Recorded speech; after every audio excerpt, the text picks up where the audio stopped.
ನಾನು ಇದೇ ಥರ ಬೆಳಿಬೇಕು. ಅದರಲ್ಲಿ ಒಂದಿಷ್ಟು ಯೂಟ್ಯೂಬ್ US UK ಅದೆಲ್ಲ ಇರುತ್ತೆ, ಒಳ್ಳೆ ಕಲರ್ಫುಲ್ ಟೊಮೆಟೊ, ಒಳ್ಳೆ ಕಲರ್ಫುಲ್ ಫ್ಲವರ್ಸ್. ದುಡ್ಡು ಹಾಕಿ eBay ಅಥವಾ ಇದು 108 ಕಡೆಯಿಂದ ಸೀಡ್ಸ್ ತರಿಸ್ತಾರೆ. But is it viable to this climate ಅನ್ನೋದು ಯಾರು ಯೋಚನೆ ಮಾಡಲ್ಲ. ನಾವು ಮಾಡಿದ ತಪ್ಪನ್ನ ಹೇಳ್ತಾ ಇದ್ದೀವಿ.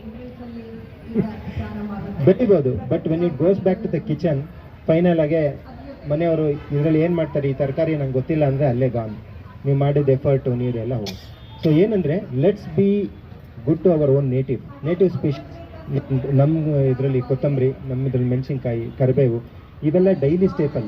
ಸೊ ನಾವು ಒಂದು 10 ಕಂಟೈನರ್ ತೊಗೊಂಡ್ರೆ ನಾ ಹೇಳೋದು ಅದರಲ್ಲಿ ಮಿನಿಮಮ್ 2 ರಿಂದ 3 ಕರಿಬೇವು ಹಾಕಿ, ಮಿನಿಮಮ್ 3 ಮೆಣಸಿನ್ಕಾಯಿ ಹಾಕಿ, ಆಮೇಲೆ ಈ ಥರ ಬಾರ್ಡರ್ಸಲ್ಲಿ ಇದನ್ನು ನಿಧಾನಕ್ಕೆ ಹೋಗ್ತಾ ಇಲ್ಲ tell you what is the type of cropping you can plan ಅಂತ. So that you get multiple outputs ಒಂದೇ ಕಂಟೈನರಲ್ಲಿ. And it will your family. 10 ಜನ ಇದ್ದರೂ ಕೂಡ, 10 ಪಾಟ್ ಇದ್ದರೂ ಕೂಡ ನೀವು ಅದರಲ್ಲಿ ಎಷ್ಟು ಮ್ಯಾಕ್ಸಿಮಮ್ ಔಟ್ಪುಟ್ ತೆಗಿಬೋದು. ಆ ಥರ ಒಂದು ಕಾನ್ಸೆಪ್ಟ್ಸ್ ಹೇಳ್ಕೊಡ್ತೀನಿ. ಮತ್ತು ಕ್ಯಾಲೆಂಡರಿಂಗ್ ಒಂದು ಚೂರು you have to done. Okay, so calendaring maintain ಮಾಡಿ. ಅಂದರೆ ಈ ವಾರ ಒಂದಿಷ್ಟು ತರಕಾರಿ ಹಾಕಿದ್ರೆ ನೆಕ್ಸ್ಟ್ ವೀಕ್ ಒಂದು ವಾರ ಗ್ಯಾಪ್ ಕೊಟ್ಟು ಹಾಕಿದ್ರೆ ಒಂದು ತರಕಾರಿ ಬೆಳೆದು ಇನ್ನೊಂದು ವಾರ ಗ್ಯಾಪ್ ನೆಕ್ಸ್ಟ್ ಸಿಗುತ್ತೆ.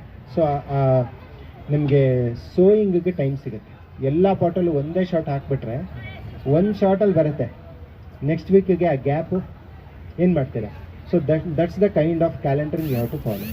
ಸೊ ಅದನ್ನು ಹೋಗ್ತಾ ನಾನು ಲಾಸ್ಟಲ್ಲಿ ನಂಬರ್ ಕೊಡ್ತೀನಿ, ಕಳಿಸಿ ಎಲ್ಲರನ್ನೂ ಗ್ರೂಪ್ಗೆ ಆ್ಯಡ್ ಮಾಡೋಣ. ಸೊ ಏನಾಗುತ್ತೆ, ದಟ್ ವಿಲ್ ಹೆಲ್ಪ್ ಯು. ಇವತ್ತು ಏನೋ ಇದೊಂದು ಟ್ರೈನಿಂಗ್ ಮುಗಿದೋಯ್ತು ಹೊಟ್ಟೋದ್ವಿ ಅನ್ನೋದಿರಲ್ಲ. We will support you throughout until unless you are a successful gardener. ನಮ್ದು intention is like you have to be a mentor one day down the line, 1 year 2 years ಇನ್ನೂ 100 ಜನಕ್ಕೆ ನೀವು ಈ ನಾಲೆಜ್ ಸ್ಪ್ರೆಡ್ ಮಾಡ್ಬೋದು. That's hour hole intention. So ಈ ಥರ ಮಾಡಿಕೊಂಡು start ಮಾಡಿ. ಸೊ ಸ್ಟಾರ್ಟಿಂಗಲ್ಲಿ ಒಂದು ಪಾಟಿಂಗ್ ಬಗ್ಗೆ ಮಾತಾಡೋಣ. ಪಾಟಿಂಗ್ ಬಗ್ಗೆ ಮಾತಾಡ್ಬೇಕಂದ್ರೆ ತುಂಬ ಸಿಂಪಲ್. ಬೇಕಾಗೋದು ಒಂದು ಸಾಯಿಲು, ಒಂದಿಷ್ಟು ಕಾಂಪೋಸ್ಟು, ಆಮೇಲೆ ನಿಮಗೆ ಏನಂತಾರೆ ಕೋಕೋಪೀಟ್ ಅಂತ ಕರೀತಾರೆ. ಇವಾಗ ಕೋಕೋಪೀಟು ತುಂಬ ಜನ ಕೇಳಕ್ಕೆ ಸ್ಟಾರ್ಟ್ ಮಾಡಿದ್ದಾರೆ. ಮುಂಚೆ ಮರಳು ಮಿಶ್ರಿತ ಮಣ್ಣು ಅಂತ ಹೇಳ್ತಾ ಇದ್ವಿ. ಒಂದಿಷ್ಟು ಕೆಮ್ಮಣ್ಣು ತೊಗೊತಾ ಇದ್ವಿ, ಇನ್ನೊಂದು ಸ್ವಲ್ಪ ಮರಳು ಹಾಕ್ತಾ ಇದ್ವಿ, ಅದ್ರ ಜೊತೆ ಕಾಂಪೋಸ್ಟ್ ಹಾಕಿ ಪಾಟಿಂಗ್ ಮಾಡ್ತಾ ಇದ್ವಿ. ಕರೆಕ್ಟಾ? ಎಷ್ಟೋ ಜನ ಹೇಳ್ತಾರೆ ತಾರ್ಸಿಗೆ ತುಂಬ ಭಾರ ಆಗುತ್ತೆ ಸರ್, ಎಷ್ಟು ಪಾಟ್ ಇಡೋದು. ಏನೂ ಆಗಲ್ಲ, ಹೆದರ್ಬೇಡಿ. ಒಂದು traditional terrace it can hold up to 15 tons. ಏನು ನೀವು ಮಾಡಿ ಅಲ್ಲಾಡಲ್ಲ, ಎಲ್ಲೂ ಸ್ಕ್ರಾಚು ಬೀಳಲ್ಲ, ಒಳಗಡೆ ನೀರು ಜೊಟ್ಟಲ್ಲ. ಅಂಟಿಲ್ ಅನ್ಲೆಸ್ ಕರೆಕ್ಟ್ ಟ್ರೀಟ್ಮೆಂಟ್ ಬೇಕು, ಅದ್ರ ಪ್ರಕಾರ ಪ್ರಾಪರ್ ಇಂಜಿನಿಯರಿಂಗ್ ಇರಬೇಕು, ವಾಟರ್ ಪ್ರೂಫಿಂಗ್ ಆಗಿರಬೇಕು. ಇಷ್ಟಿದ್ದು ಇದ್ದರೆ ಈ ಪಾಟ್ಗಳು ಆ್ಯಕ್ಚುಲಾಗಿ ನಿಮ್ಮ ಟೆರೆಸ್ನ ಡ್ಯಾಮೇಜ್ ಮಾಡಲ್ಲ.